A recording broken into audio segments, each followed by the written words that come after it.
It has the power to heal, it has the power to inspire, and it also inspires and creates imagination to be able to tell stories. Makeup has given artists and filmmakers incredible freedom. But all that innovation and invention can be traced back to a moment in time when one film proved nothing was impossible.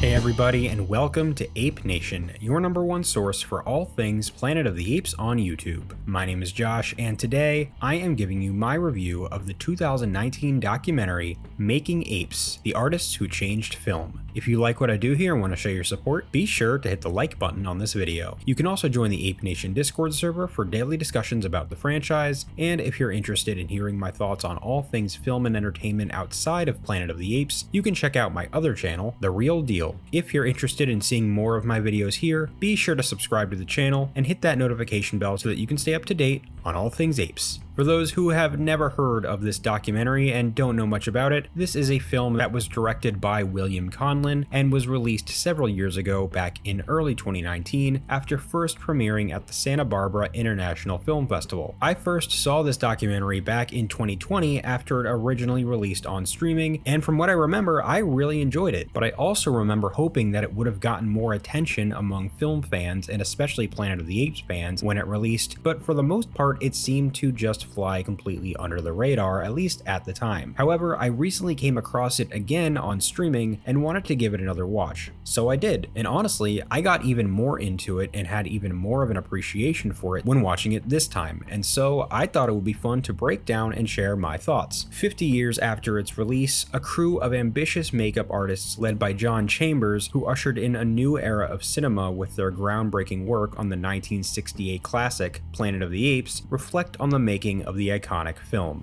Seeing as this is a documentary and obviously works quite a bit differently than a traditional narrative film, I am simply going to be reviewing this in two sections. The first being my pros, aka everything that I like about this documentary, and the second being my cons, aka the things that I didn't quite like as much. So of course I wanted to start with my pros, which is going to make up the majority of this review because overall I think that this is a really good, really solid documentary. It mainly follows Oscar-nominated makeup artist Thomas R. Berman and his journey as an artist, which began working alongside Hollywood legend John Chambers on the first Planet of the Apes back in 1968. And to me, this gives the documentary a slightly more interesting and human perspective instead of just simply an overall overview of the history of the makeup of the franchise. And something that's actually pretty interesting and to me pretty compelling is that throughout at least the first half of this documentary, Berman is paired with other artists and filmmakers such as Guillermo del Toro for conversations about the artistry of prosthetic makeup, and to me, seeing an old makeup legend going back and forth with a modern filmmaker who is also such a known lover of practical makeup and effects in Guillermo del Toro is a lot of fun to watch, and it makes for great conversation between different generations of artists. Was he always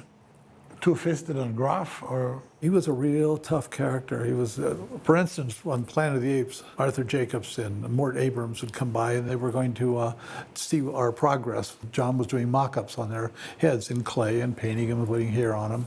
And I asked him if it would be okay if I sculpted a gorilla, and he said, yeah, Tommy, you do it in the back room back there where nobody's going to see it, because I didn't know what I was doing. I also think that director William Conlin did a really great job at keeping the storytelling here lean and really fast-paced. I do have some issues with it maybe being a little too lean, which I will get into later, but all in all, it makes for a really easy and fun watch. He also does a good job up front at giving viewers a quick history lesson on the early years of the evolution of movie makeup, and it gives you all the context that you need to enjoy learning about the Planet of the Apes artists and understanding all you need to know about the work that they did in order to appreciate the rest of the documentary. And speaking of those artists, throughout the documentary we get to see archive footage of John Chambers, as of course it was made long after he passed away, but it's well utilized amidst all of the other interviews that we get to see with fellow artists, and it only makes me wish that there had been a documentary crew following his progress to a T back in 1967 and 68. I just loved hearing him speak, albeit briefly, about his contribution to the film and his love of the art. But there's also a lot of other rare behind the scenes footage that's really fun to see as a fan, with fun little tidbits that even go beyond the preparation of the makeup and into the film's production, such as when Chambers talks about how he was given authority from Franklin J. Schaffner to take control if needed, which to me seems kind of unheard of, but it's an incredibly cool fact and makes sense in hindsight as the makeup was so crucial to the film's success. I says,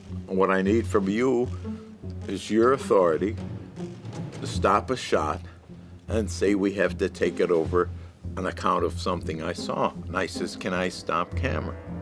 He said, yeah. The documentary overall does a really great job at giving you a basic but solid understanding of what went into prepping the ape makeup for every shoot and how hard and how tiring it could be, including artists having to work from 2 a.m. until it was time to film. There's also lots of fun stories and experiences from people who were fans or involved in small roles both in front of and behind the camera who were there during the original series' initial run. It just gives you such an appreciation for the time, effort, work, and creativity that Chambers and his crew put into bringing the apes to life, and also changing what was possible in the makeup industry in the process. And something I didn't necessarily expect is it also gives you an even further appreciation for the actors who had to wear the ape appliances for long hours and sometimes in extreme heat. For the final beach scene, filmed in Malibu, the makeups and heavy costumes had to be worn in 100-degree heat. You knew they weren't comfortable. We tried to keep everybody as comfortable as we could, but it wasn't easy.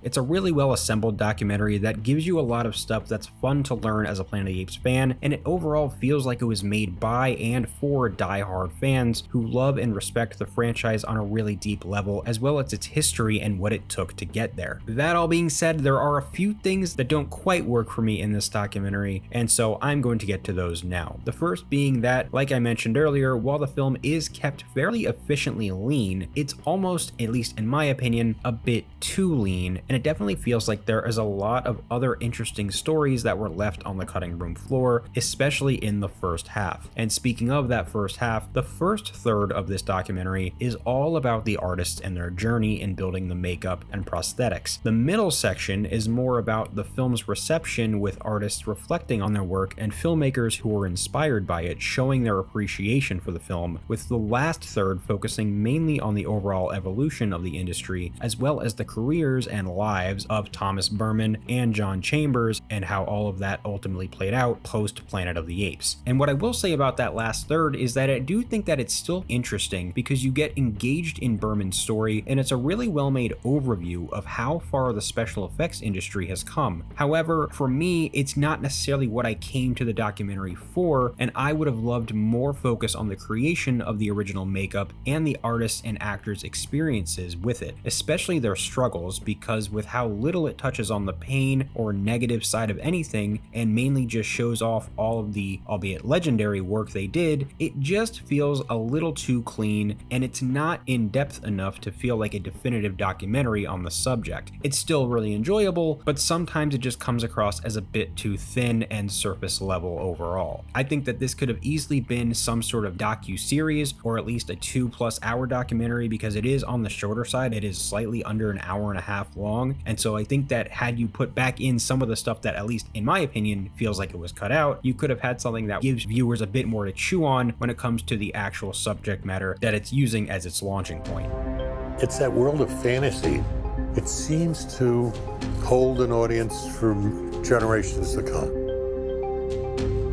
If I'm ever asked what some of my favorite projects are, I would always come up with the very first one that almost everybody in the world knows about. It was the original Planet of the Apes. Overall, I think this is still a really fun watch for Planet of the Apes fans that love getting to know the behind-the-scenes history and also love watching behind-the-scenes documentaries. It gives you an up-close look at a major part of the franchise's history, and as a whole makes for a really enjoyable, breezy, and fairly informative documentary. If you're already pretty well versed in the world of makeup artistry or the history of the original Planet of the Apes film on the makeup side of things, you might not get that much out out of it, but I still think it's worth watching for all fans. So guys, that was my review for Making Apes, the artist who changed film. Have you ever seen it? If so, what did you think of it? Did it leave you wanting more, or did you get everything you would want out of this kind of documentary as a Planet of the Apes fan? I want to know all of your thoughts down in the comments below. Thank you so much for checking out today's video here on Ape Nation. If you liked this video, be sure to hit the like button, subscribe to the channel, and hit that notification bell so that you can stay up to date on all things apes. I'll catch you in the next one, so until then, goodbye.